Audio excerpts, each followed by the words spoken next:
Año 2019. La humanidad enfrentó algo sin precedentes. Un virus que se propagó a velocidades nunca antes vistas. Y la respuesta más rápida de la historia para desarrollar vacunas.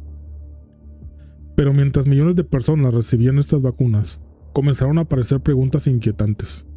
Preguntas que hasta el día de hoy generan debate. ¿Qué efectos raros secundarios son reales? ¿Qué casos raros han sido documentados por la ciencia y los tribunales? ¿Qué revelan los contratos secretos entre gobiernos y farmacéuticas? Hoy vamos a desentrañar todo esto, no para generar miedo, sino para entender la línea entre hechos, hipótesis y reportes oficiales, y cómo la información se filtró o se ocultó durante la emergencia sanitaria global. Bienvenidos, están entrando a la fortaleza.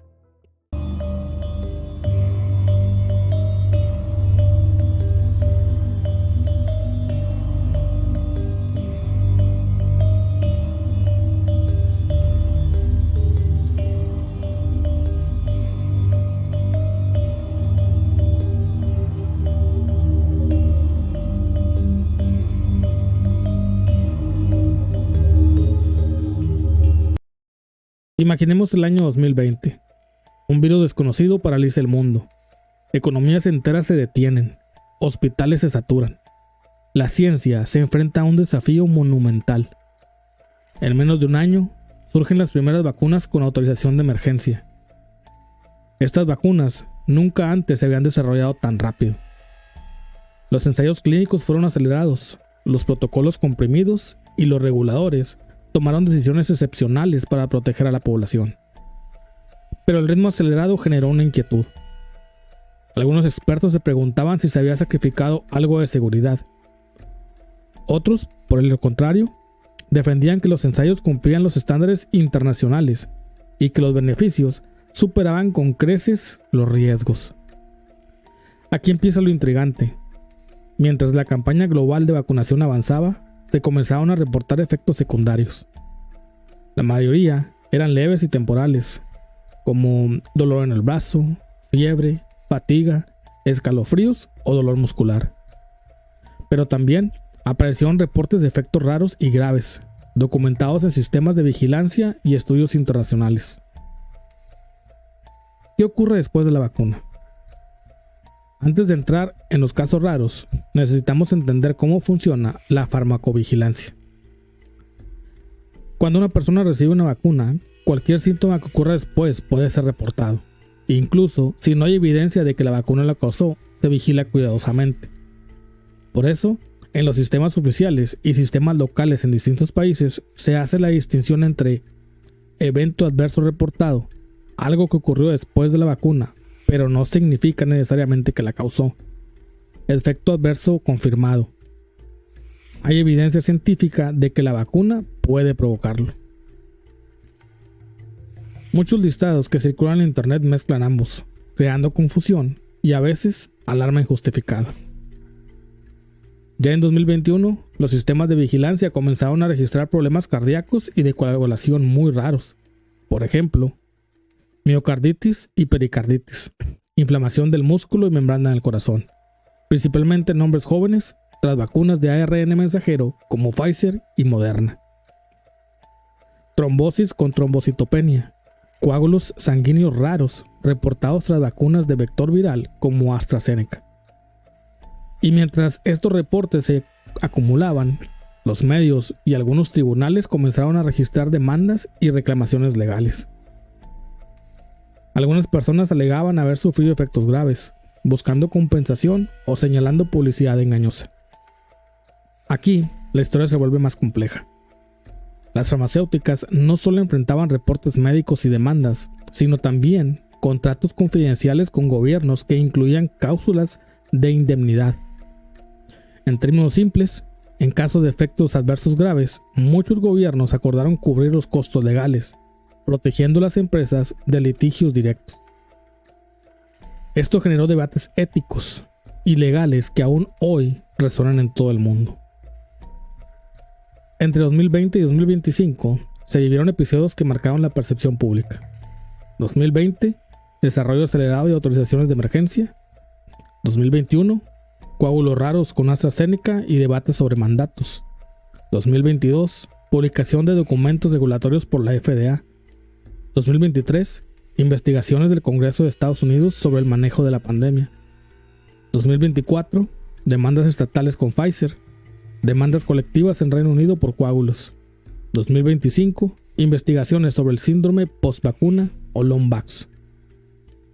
Cada uno de estos eventos generó tensión entre ciencia, política y opinión pública, y muchos se convirtieron en titulares controvertidos en medios internacionales.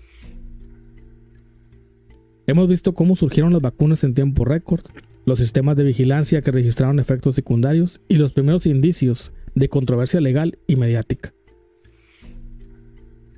Estos efectos raros no son secuelas permanentes y suelen durar de 1 a 3 días. Los más frecuentes son dolor en el brazo donde se aplicó la vacuna, fiebre leve, fatiga, dolor muscular, dolor de cabeza y escalofríos. Estos síntomas, en realidad, son una señal de que el sistema inmunológico está trabajando, construyendo defensas contra el virus. Podemos pensar en ello como un pequeño costo temporal de la protección que estamos recibiendo. Para la gran mayoría de las personas, esto es todo. Los efectos desaparecen rápidamente y no dejan secuelas. Sin embargo, un grupo muy pequeño experimenta algo diferente, algo que los estudios y los sistemas de vigilancia comenzaron a registrar. Ahora llegamos a los casos que captaron la atención de los medios, médicos y tribunales. Estos son efectos raros documentados que ocurren en una fracción de los vacunados. Problemas cardíacos, principalmente asociados a vacunas de ARN mensajero como Pfizer y Moderna. Miocarditis, inflamación del sistema cardíaco. Pericarditis, inflamación de la membrana que rodea el corazón. La incidencia reportada es baja, alrededor de 0.15 y 0.18 por cada 100.000 vacunados, y se observa más en hombres jóvenes. Aunque los casos son raros, las agencias sanitarias han emitido advertencias para que se detecten y traten a tiempo. Problemas de coagulación, principalmente asociados a vacunas de vector viral como AstraZeneca. Trombosis con trombocitopenia, coágulos raros con plaquetas bajas. Embolia pulmonar, coágulos en los pulmones. En algunos reportes, la incidencia fue cercana a 0.05 por cada 100.000 dosis, confirmando que son extremadamente raros. Algunos países suspendieron temporalmente la vacuna, mientras otros la limitaron a ciertos grupos de edad. El misterio aquí es cómo un evento tan raro puede cambiar políticas globales de salud de manera inmediata, y cómo algunos documentos internos muestran que las farmacéuticas ya conocían estos riesgos, pero la información no siempre fue pública. Otros efectos investigados son el síndrome de Guillain-Barré, parálisis temporal, parálisis facial, mielitis transversa, anafilaxia, reacción grave alérgica. Cada caso es analizado individualmente por médicos y agencias, pero no siempre se concluye que la vacuna fue la causa directa. Además de los casos anteriores, los estudios han investigado asociaciones con inflamaciones autoinmunes, alteraciones neurológicas temporales, embolia pulmonar, pericarditis. Se registraron 64.010 efectos adversos reportados. 3.149 fueron graves, es decir, 2.7 por cada 100.000 dosis. Aún así, cada uno de estos casos se investiga minuciosamente porque detrás de los números hay personas que enfrentan problemas de salud reales. Esto significa que los eventos son extremadamente raros comparados con el total de vacunaciones aplicadas en todo el mundo. Aquí es donde los números fríos empiezan a contar historias que a veces no llegan a los medios masivos. Existen plataformas oficiales en diferentes países que registran cualquier efecto reportado después de la vacunación. Entre las más conocidas, VAERS en Estados Unidos, EUDRA Vigilance en Europa, sistemas nacionales en Japón, Corea del Sur, Reino Unido y otros. La misión oficial de estos sistemas es clara: monitorear la seguridad de las vacunas, detectar patrones y alertar a los medios y a la población. Pero aquí viene lo interesante. Estos sistemas recogen todo, incluso eventos que podrían no estar relacionados con la vacuna. Por eso los investigadores siempre distinguen entre evento reportado, algo que ocurrió después de la vacuna, y evento causado por la vacuna, cuando hay evidencia científica clara de que la vacuna la causó. Según análisis de la Organización Mundial de la Salud y otras agencias, los eventos graves confirmados son muy raros. Los beneficios poblacionales de la vacunación superan ampliamente los riesgos identificados. Pero aquí es donde la historia se vuelve más intrigante. Estados como Kansas y Texas demandaron a Pfizer, alegando que ocultó riesgos y exageró eficacia. En Reino Unido, decenas de familias demandaron a AstraZeneca por trombosis raras. En Egipto, un ciudadano buscó compensación por efectos graves. Estas acciones muestran un hecho clave. No todos los efectos adversos son teóricos. Hay personas afectadas, sistemas legales involucrados y detrás de esto, contratos secretos que protegen a las farmacéuticas. Durante la pandemia, los contratos con gobiernos incluían cláusulas de indemnidad, confidencialidad y en algunos casos garantías financieras estatales. Eso significa que si alguien demandaba por efectos secundarios graves, el gobierno asumía los costos, no la farmacéutica. Muchas veces, los detalles del precio o las condiciones de las vacunas fueron censurados. Una curiosa combinación: sistemas de vigilancia públicos que registran efectos raros y contratos privados que blindan a las farmacéuticas. En 2024, el estado de Kansas demandó a Pfizer acusando que la compañía exageró la eficacia de la vacuna y ocultó riesgos como miocarditis, pericarditis y complicaciones en embarazos. En Texas, el fiscal general presentó una demanda similar, señalando que el 95% de eficacia no reflejaba la reducción absoluta del riesgo. Pfizer respondió que estaba protegida por la ley que blinda a las farmacéuticas en emergencias sanitarias. La disputa sigue en tribunales, mientras millones de dosis se aplicaron y las familias afectadas siguen buscando justicia. En Reino Unido, demandas colectivas contra AstraZeneca. Decenas de familias demandaron a AstraZeneca por trombosis. 51 casos en el Tribunal Superior de Londres.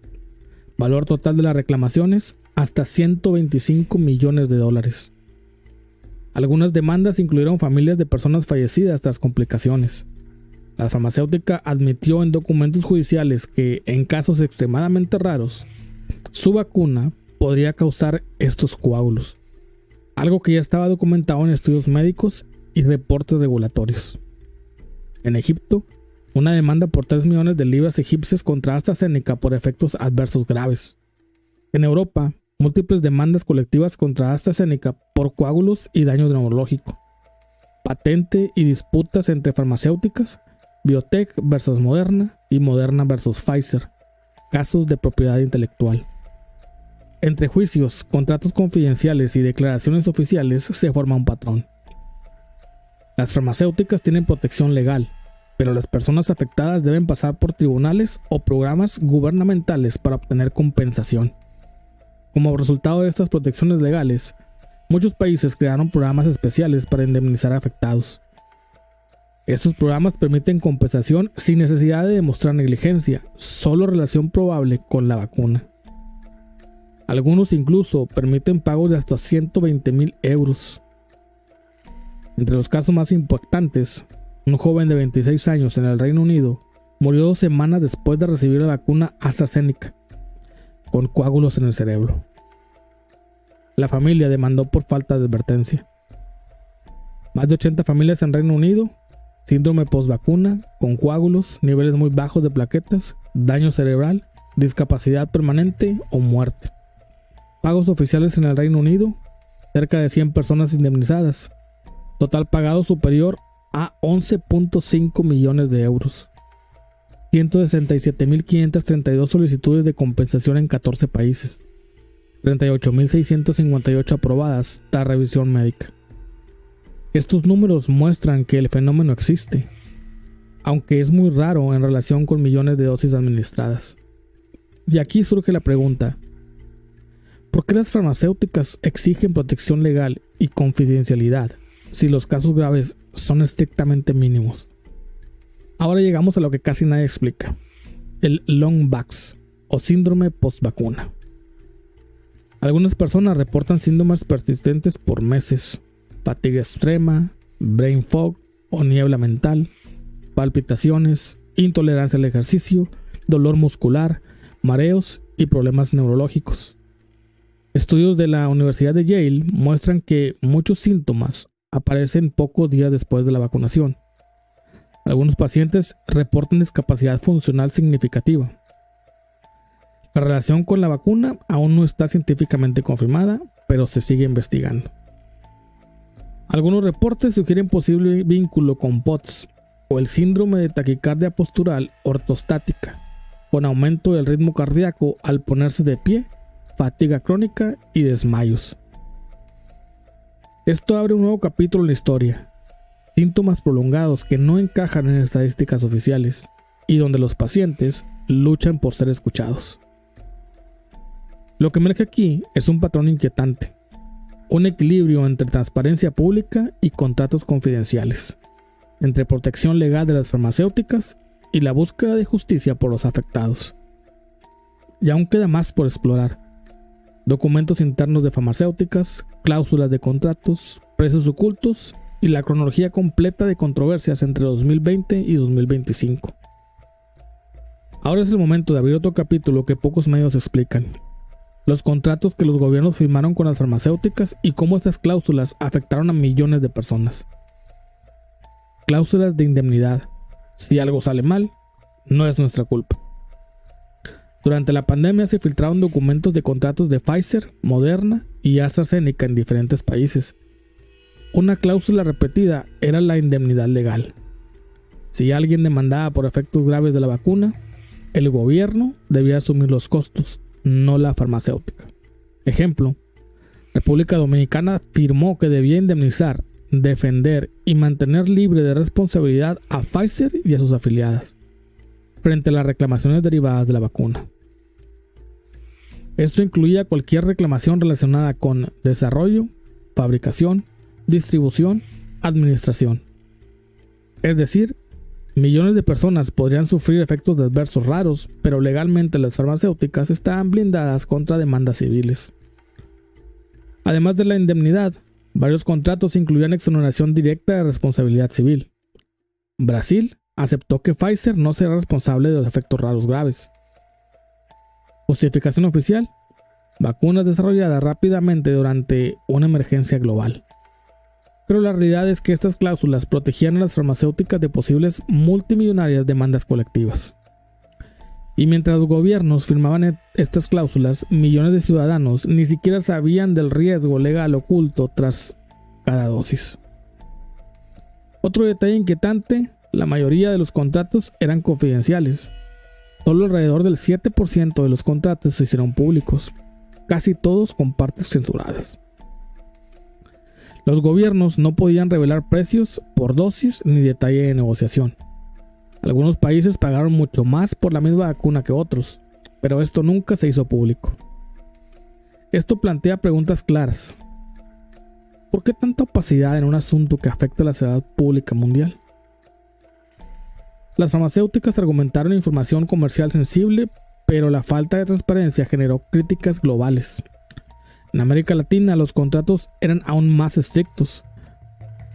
Algunos gobiernos tuvieron que poner activos soberanos como garantía, incluyendo reservas del Banco Central, edificios gubernamentales, otros bienes del Estado. Esto significa que si se producía una ola de demandas, los países asumirían el riesgo económico mientras las farmacéuticas estaban protegidas. Una medida que pocos conocen y que muestra el poder de negociación desbalanceado entre empresas privadas y estados. Los gobiernos revisados por investigadores revelan que las farmacéuticas incluyeron términos muy favorables a ellas, especialmente en países de ingresos bajos o medios. Activistas de salud pública calificaron estas condiciones como unilaterales y estrictas durante una emergencia sanitaria global. Esto incluye protección legal, confidencialidad y obligaciones financieras. En otras palabras, los gobiernos se dieron gran parte de la responsabilidad y el control para asegurar el suministro de vacunas en tiempo récord. Esto generó cuestionamientos éticos. ¿La salud de la población se convirtió en un negocio global de alto riesgo? La combinación de indemnidad, confidencialidad y precios ocultos revela que mientras la narrativa pública se centraba en la seguridad de las vacunas, existía un mundo legal y financiero casi invisible. La pregunta final que queda flotando es: ¿cuánto de estas protecciones legales y financieras influye en las decisiones de salud pública y en la comunicación oficial sobre riesgos reales? Si juntamos todos los hilos, desarrollo rápido, controversias por trombosis, mandatos legales, documentos filtrados, demandas colectivas, estudios de Lombax, vemos un patrón de decisiones aceleradas, opacidad y conflictos de intereses que pocos analizan en conjunto. Y ahora, después de todo lo que has escuchado, la verdadera pregunta no es qué fue el COVID-19, sino qué dejó atrás. Porque mientras el mundo intenta volver a la normalidad, hay contratos que siguen vigentes, acuerdos firmados en silencio, decisiones tomadas sin vuelta atrás. Y las secuelas no solo están en los cuerpos, sino en las estructuras que ahora rigen nuestras vidas. ¿Fue solo una crisis sanitaria o el inicio de algo mucho más grande? Tal vez nunca sepamos todas las respuestas, pero lo que sí sabemos es que nada volvió a ser igual. Así que la próxima vez que escuches hablar de normalidad, pregúntate: ¿y si todo esto nunca fue solo una pandemia? Si las cifras, el miedo y el encierro fueron solo la superficie de algo mucho más profundo. Porque mientras tú estabas tratando de sobrevivir, otros estaban firmando contratos, acuerdos que no viste, decisiones que no votaste, pero que hoy siguen definiendo el rumbo del mundo. Las secuelas no terminan en el cuerpo, están en los sistemas, en las reglas, en lo que aceptamos como normal. ¿Normal para quién? ¿Y bajo qué condiciones? Porque tal vez el virus no fue lo único que se propagó. Tal vez también se expandió el control, la vigilancia y una nueva forma de poder, más silenciosa, pero más efectiva. La verdadera pregunta ya no es qué pasó, sino qué sigue. Y más importante aún, ¿quién realmente se benefició de todo esto? Si llegaste hasta aquí, ya viste demasiado para ignorarlo. Comparte este episodio mientras todavía se pueda, porque hay historias que no quieren que se escuche y verdades que nunca debieron salir a la luz. Porque a veces la información no es poder hasta que alguien más también la escucha. Gracias por acompañarme en este episodio. Si te gusta este tipo de contenido y aún no estás suscrito, no olvides seguirme en la.fortalecamx en YouTube, TikTok, Instagram y Spotify. Y también en Facebook como La Fortaleza con doble Z.